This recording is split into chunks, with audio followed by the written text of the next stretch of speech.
Now, sometimes people feel that they are just not finding their blessings, they're not finding their success in the person that they are made to be. Sometimes people feel that they're trying all different things and it's not working. We all have specific natures.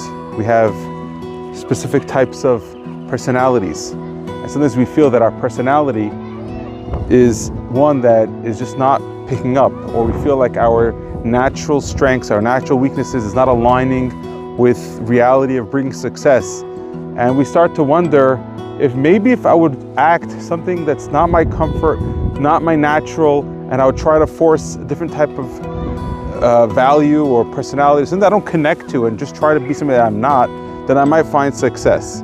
I want to say about a story that the Ben Ish Chai brings down about that. We know that there's a concept that we talk about of having leprosy. For the person who speaks Lashon Hara, there's a concept of having these hair on the skin, and under that hair is a skin that you see that there was sarat in that area of the person, of the skin of his body.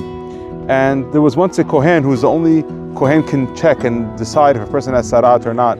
There was a Kohen who was having a hard time with his parnasah, and he told his wife one day that I have to go, I have to travel, I can't live in Israel anymore for this coming up couple of months. I have to try to make parnasah outside of Israel. My parnasah here is not working for me. And his wife said, I'm behind you, I support you. Tell me what I could do to make it that your trip will work for you. Just let me be prepared. So for whatever you need before you go. And he was the one in the town who was the Kohen who would do the checking to see if somebody has sarat. So people would come to this Kohen, and she said, what's going to happen if somebody comes and I don't know who's going to check the sarat? The Kohen, he says, the leprosy that you're supposed to check, don't worry about it.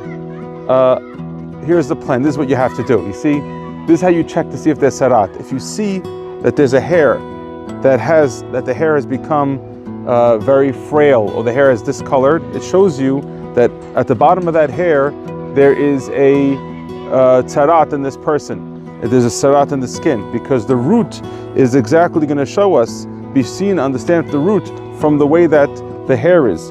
You could understand what's going on by the root, by the part of the skin. So the woman is ready to take on this challenge of checking sarat, but she says, one thing I need to understand.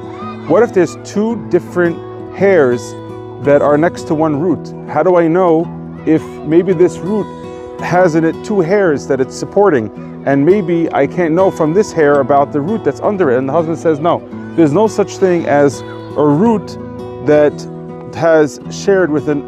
shares in it two different hairs. When the woman says, you need to tell me that every single hair of a person's body has its own root, and there's no such thing as two hairs sharing from the same root?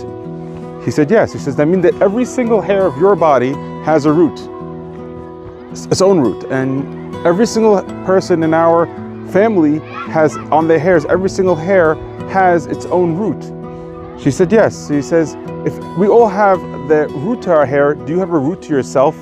Do you have your own parnasah, your own source that Hashem specifically is taking care of you, and you have your source? Just like your hair has its source, don't you have your source? You don't have to go to travel out of Israel in order for you to bring parnasah. You know, like they say in Israel, hamotzi lechem yachutz la'aretz. You want to bring parnasah, you have to bring bread from outside of Eretz Israel. If you believe that every single hair has its roots, so don't you believe that you have your own root for your parnasah as well? And you don't have to travel, and it could be right here in Eretz Israel for you.